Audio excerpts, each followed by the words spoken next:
We should be going live soon. I see that Instagram has come on board. And now let's see if the other ones are going. If Facebook, let's see them all come on board. And I will tell when I see the comments. Hi. If you're here, send me, I always like to start with someone telling me where they are, because I see that I have listeners, viewers, and followers from all over. Thank you for the waves, everybody. Send me some hearts too if you're on Instagram.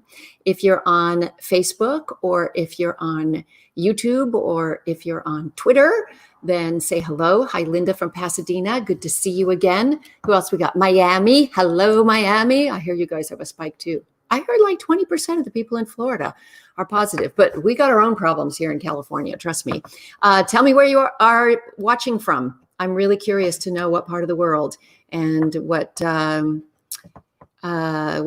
of, or where you know me from, because I have so many jobs. I was talking to somebody the other day and he goes, "You're like Da Vinci. You have all kinds of jobs." I do have all kinds of jobs. Hi, Brian from Newport News, Virginia.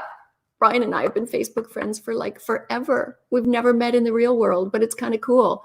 So tell me where you're watching from. That's how I always like to start. South Lake Tahoe. Wow. Do you get KFI all the way from there, Solange? Can you hear it from there? I know Southern California. And I guess on the app, of course. On the app, you can be anywhere in the world, I guess. I'm going to put on my glasses so that I can read your comments better. Although now there's kind of a glare in the glasses. So from Santa Monica, hello, John Kulas. Good to see you again. Tulsa, Oklahoma. Hi, Darren. Good to see you in Tulsa. Corpus Christi, Texas. Oh, Texas, you're also having a spike. Put some masks on, will you, folks? And stay away from each other for a little while. Let's get this thing taken care of. I want to talk today, and keep coming with the comments if you have particular questions about relationships. Then I'd be happy to take them. But I want to talk today specifically, thank you for the hearts, about divorce, because many people are learning that the coronavirus has created a kind of living arrangement that is a maker or breaker for relationships. And plenty of people are experiencing divorce. And I want to talk specifically if you have a friend who's divorcing, what are some strategies, some psychological strategies to help preserve that friendship and support your friend at the same time. Okay, so the most important thing to do, of course, with any friend who's going through anything difficult is support the emotions, but don't wallow down into the he said, she said, or she said, she said, or he said, he said. I know with all the genders now, we have to make sure we cover the bases. And so what I mean by that is, if you end up colluding with your friend against a common enemy, the soon-to-be ex, you actually don't know the future, and you don't know if they're going to get back together. You don't know if you're going to run into that ex at another time or place. So it's really important to support the feelings. And remember, there are three truths, right? There's his side, there's her side, and there's the truth, right? So try not to get into the details and find yourself wallowing down in that. Secondly, remember this really important thing about divorce. Divorce is highly contagious within social circles. So what ends up happening is you see people do a behavior and then it's modeled for you. Oh, she left her husband. She did fine. Maybe I should, right? And before you know it, your brain starts to think like this. And even, people can get divorced a few degrees of separation because just the mindset gets passed along between couples. So if you do have a friend that's going through a divorce right now, I think it's really important that you not compare your own relationship with theirs, and also that you spend some time trying to fight that contagion of divorce by reminding yourself regularly why your relationship is great. I mean, I know people who have actually become stronger during COVID. They've realized the value in their partner. They've realized how their partner is helpful in stressful times, right? So thank you for all the waves on Instagram. If you're new to this live stream, you can see that I'm looking different places because I have two cameras. One is my laptop computer here that goes out on StreamYard onto Facebook and Twitter and YouTube. And then Instagram, because for whatever reason, you can't do Instagram from StreamYard. I just have my cell phone up on things. So anyway, it's good to see you all. If you have any relationship questions, I'd be happy to try to answer them. When I was, I got a midlife PhD and I was home nursing babies in my late 30s, and I went back to graduate school. And almost every class, the instructor would say something that would make me go, everyone should know this. And so I sort of created my whole brand because I'd come from a media background, right? I'd been a news anchor and reporter and producer. And I thought, well, I am just going to package this information in ways that are accessible and ways that words that people can understand. That doesn't mean dumbing it down, folks. It just means using language that everyone can understand. And I also don't give a lot of relationship advice. Have you noticed? What I do instead is I open up the game board. I talk about human mating strategies in general. I talk about the history of our species and what tends to work. By the way, speaking of marriage and divorce, when Till Death Do Us Part was invented, death was pretty imminent. And as a result, people, of course, would pledge until death do they part, right? Did you know if you got married in the year 1900 and you pledged to stay together until death do us part, the average length of that marriage would be about 12 years. If you got married in 1990 and you pledged to stay together for life, the average length of that marriage was about 12 years. Of course, one ended with death, another ended with divorce. And thank you. They said, that's how I feel when I listen to you. I learned today about toxic, enthusiastic people. Yes, we talked about toxic positivity on my radio show on KFI on Sunday evening, which is because we're trying to make sense. We have some of these happy friends that are perpetually happy, and we're thinking, how can we not like them, right? They're always happy and they only say good things. And isn't that great? But sometimes when you as a friend are reaching out for help, or you're being vulnerable and honest about your feelings, if somebody is perpetually happy, it feels dismissive and you feel really unheard and not understood. Okay, what was I saying about marriage? Okay, so what is natural for our species? We know that we have the widest range of sexual behavior of any primate out there. And always throughout history, there have been some humans who are completely monogamous and stay monogamous for life. And woohoo, isn't that great? But somehow we decided as a species that that was the norm and that was the goal. And anything less than that was considered a failure. And you listen to the language we use. We say, oh yeah, it didn't work out. That marriage failed. Oh, that marriage fell apart. When actually, if you stayed together long enough to grow and become a better person or learn something about yourself or others, then it was a successful relationship. Now, I'm a big proponent of staying together until the kids are out because the research is just so clear. We don't have a supportive enough village in our greater culture, right? We don't have free childcare in the workplace. And I know many parents who are trying to work from home right now really understand the value of childcare. And we don't have enough supports for single parents, even though, listen to this, for the last more than 20 years, nearly 50% of American children have been born out of wedlock. Now, that doesn't mean they weren't born to cohabitating parents, but definitely out of marriage. And we also know that, yes, Daniel Advisor on Instagram says marriage is the most important financial decision you will ever make. And men love to call women gold diggers when historically women's only hope for economic survival was to hook her trailer onto a man who had resources.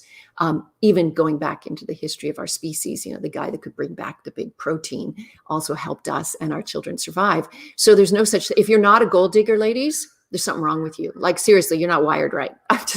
By the way, I don't have that gene either. And it cost me. Trust me, it cost me. So it's a huge financial decision for both parties too, right?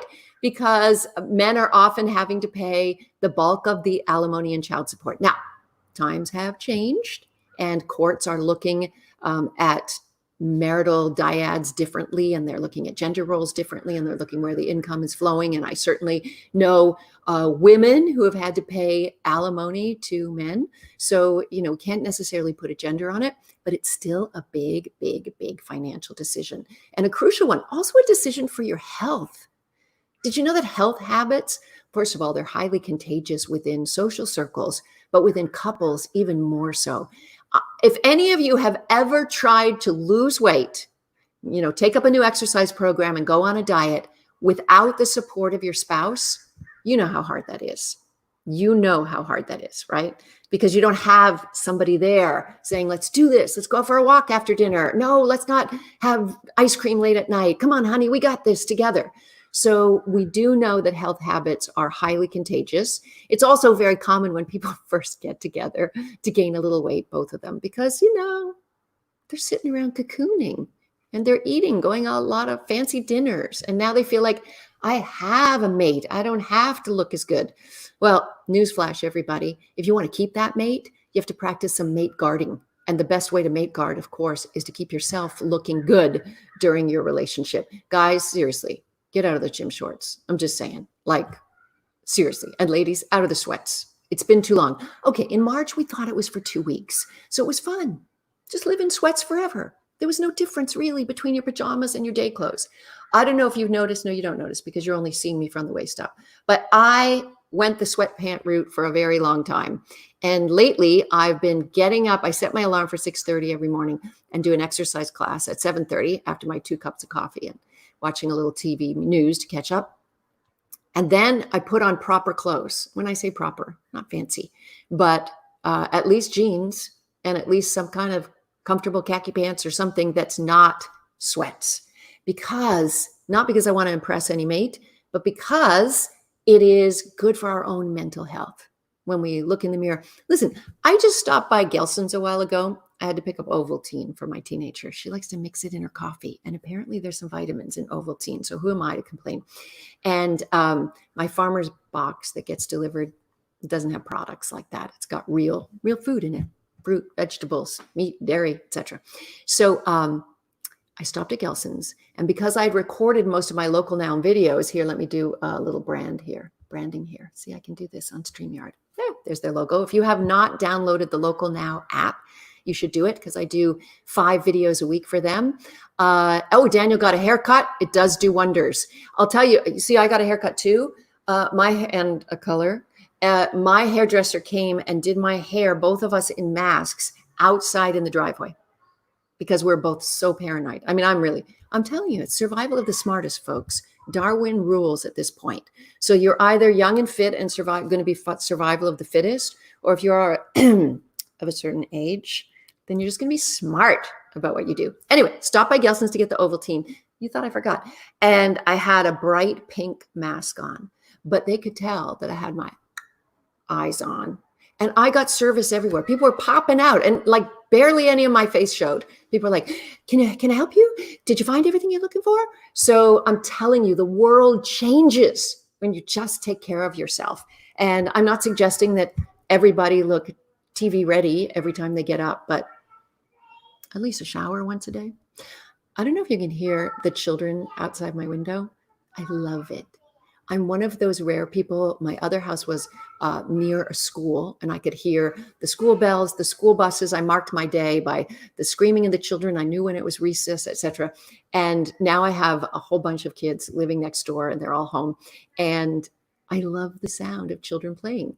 When I step outside into my driveway, the little 3-year-old, or 4 maybe now, she comes and stands on the balcony. She goes, "My mom said to tell you we're sorry for being so loud." And I said, "Oh, what do you mean?" I love the sound of children playing. They've actually got a slip and slide just outside my window. And I've been wondering if I could ask them if I could try it out one day. It's been a lot of years since I've been on a slip and slide. Anyway, if you have any questions about relationships, you can post them here. Let me go over to the comments on here. I see the hellos. Thank you for the compliment. Matthew says, I look nice. Thank you. I love this. Hannah says, I've been wearing pajamas for the last 2 months, 24/7. I know the feeling. I really do know the feeling. I couldn't really tell. I mean, honestly, to be honest, at the beginning of COVID, when we were seriously under hard quarantine, I remember looking down at the clean laundry basket and seeing my favorite pair of socks and feeling my face break out into a smile. And I'm like, this is the highlight of my day. This is it. Here's another question. Let's see, what do we got here? These glasses don't help because it puts a glare from the lights. Oh, someone's asking me, Robert's asking me this. Okay, so here's the question. Hello from Vietnam. You're back, Friday with Mateo. Nice to see you. What time is it there? Friday with Mateo, tell me what time it is in Vietnam because I can't do it. You said blue is good on me, but I think it's purple. So it must be how Instagram's doing it. It's very dark purple. Okay, Robert says, hi, Dr. Wendy. Dated someone in the past, ran away from her twice. Have recently been talking and meeting up slowly with this person. Good idea, bad idea. You know, I don't like to give relationship advice, but I'm going with bad idea on this one. And you guys can weigh in too. You ran away from her twice. You ran away from her for good reason. Either it was not a good match. You weren't willing to have true emotional intimacy with this person. Something was happening. Do you think you're a different person? Do you think she's a different person? Here's the crazy thing about back and forth relationships is that very quickly you go into all the same patterns that you were in before. You just jump right back in. It's almost like a drug addict that gets off drugs and then says, oh, I can just do one line of Coke. It'll be different this time. And then before you know it, they're right back to how they were. And so generally, no. And I'm going to put Brian's comment up. Thank you, Robert, for that question, because I love it. He said, I wish I had a good question, but my wife and I have been together for 29 years and still going strong. Then, Brian, please tell us your favorite bit of relationship advice. Although I always, people who have a secure attachment style, who stayed or very monogamous and tend to stay together for life, they often don't have good relationship advice. They tend to say things like communication. Now, for somebody who's intimacy avoidant or anxious around intimacy issues, either they're communicating too much or they don't want to hear too much communication. So they also don't understand, like, what does it mean? What does communication mean, right? It's almost like getting relationship advice. I think I mentioned this last week from somebody who has never had a weight problem. Like, I am naturally tall and skinny. You know that, right? I'm naturally tall and skinny. I couldn't gain weight if I tried. You don't want to take weight loss advice from me. You really don't. Okay, healthy eating advice. I do give that because I teach health psychology. Okay, so what else have we got here? Any more comments before I say goodbye? Look, people don't have a lot of questions. They're telling me to go look for private messages, which I promise you, I can't give like private relationship advice. It's totally unethical. Friday with Mateo. Still didn't tell me what time it is in Vietnam. Anybody got any more questions? Or do you want me to tell you what I think relationships are all about? There's so much science to it, but I really believe it all comes down to attachment style. And we are born with a genetic predisposition to attach in a certain way. And then how our parents, our early caregivers treated us in the first few years of life start to make our brain sort of trust relationships and trust love or not. And then that becomes a blueprint for love. And we go out and find somebody later in life who will match that.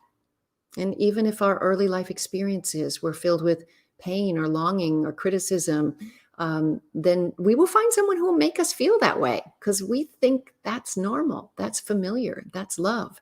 And so I really think it's incumbent on all of us to understand our own attachment style and that we can heal our attachment injuries. I mean, that's the best news. It's not like a prescription for life that this is how you're going to be.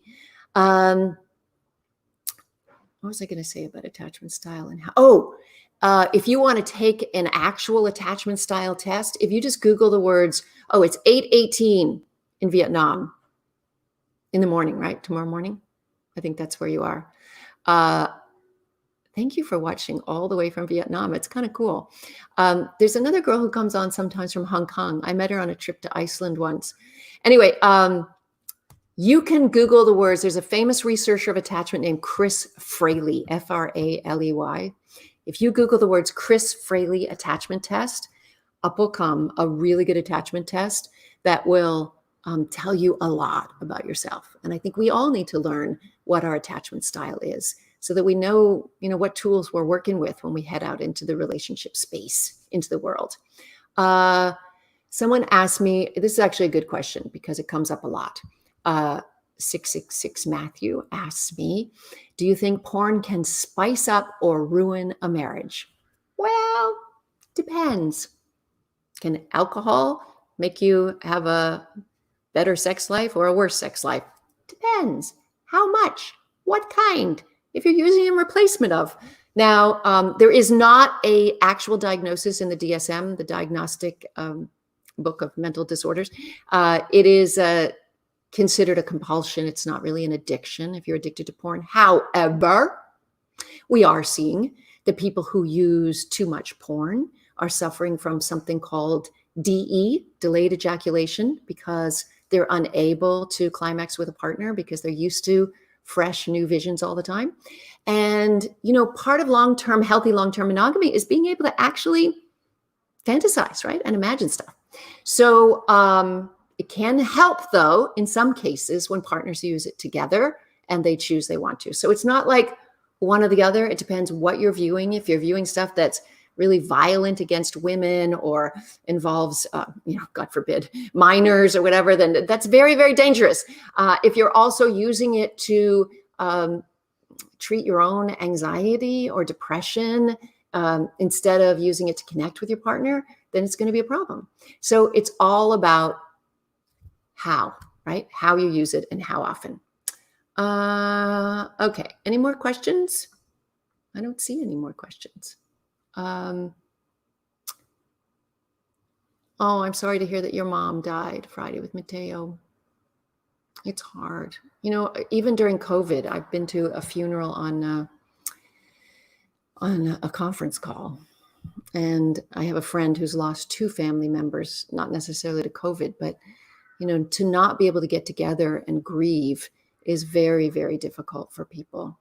And I'm going to put your comment on because it's so lovely. Lovely, Hannah. I love your channel. I want to listen to you every day. Well, you can. And I'll tell you all the places. People are always like, well, what channel? Where are you? So every Sunday from 4 to 6, locally in Los Angeles, I'm on radio, KFI AM 640 Los Angeles. However, no matter where you are in the world, you can listen on the iHeartRadio app. And after we do that 2 hours on KFI, it goes up on the iHeartRadio app. Here, let me brand it so you can see. There's the iHeart logo. I had the KFI logo. I don't know where it went to. Okay. In addition, I do a podcast. And if you have not been listening to my podcast, please do. That is called Mating Matters. You can get it wherever you listen to your podcast. So that could be iTunes, it can be Google Play, it can be the iHeartRadio app, of course. And it is all about evolutionary psychology and human mating strategy. And I think it's kind of fun, and it's very well produced with producer Brooke Peterson. Okay, so that's 2. Then I do videos every single day. A new one is released on a new app called Local Now. Hi, Patrick Shores. I'm glad you love KFI. Thank you for all the waves and the hearts. Okay, so Local Now, download the app, and I think you can search on it, and you can find Dr. Wendy Walsh, and you can see all my segments there. And I know there's more, and I can't remember. And then, of course, I teach at California State University, Channel Islands. And I've been spending most of COVID designing an entire new course that's going to be online, textbook free, hopefully interesting. But building all those slides for all those 3-hour lectures is going to be kind of crazy. And making the Zoom sessions with the breakouts and blah, blah, blah. Okay, so if nobody has any more questions, let me just go back to comments to see if anyone else. Oh, Solange, you listen on your 2-hour hike? That's amazing. And someone named Fargo Stevens says he sees me on the iHeartRadio app in Arkansas. That's so cool. Brian, thank you for the compliment, saying that you love the podcast. Okay, so here's what Brooke and I see. What happened is at the beginning of COVID, everyone got out of their cars. So they weren't listening to podcasts as much because most people do it while they're driving. And so now we've been sort of creating a bunch of new ones, and we're going to release them in a couple weeks. And I think we'll release 4 or 5 episodes. You want to know something terrible that happened to me yesterday? I'm not a digital native, and the tech thing is often overwhelming to me, but I've been doing pretty good, right? From my home studio.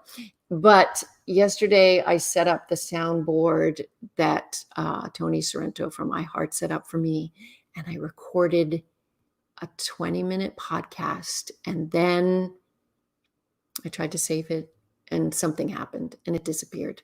So I did it again and the same thing happened. I know Tony's going to get a phone call from me and he's going to do it on the phone with me. That's definitely what's going to happen. So anyway, lovely to see you all. And I'm always here on Wednesdays at 6:00. When you're thinking ahead of time, why don't you just send me a question or think of a question that you can post in the comments here. Up in Agora Hills. So if you're watching on Periscope, I guess Periscope is what happens to Twitter, right?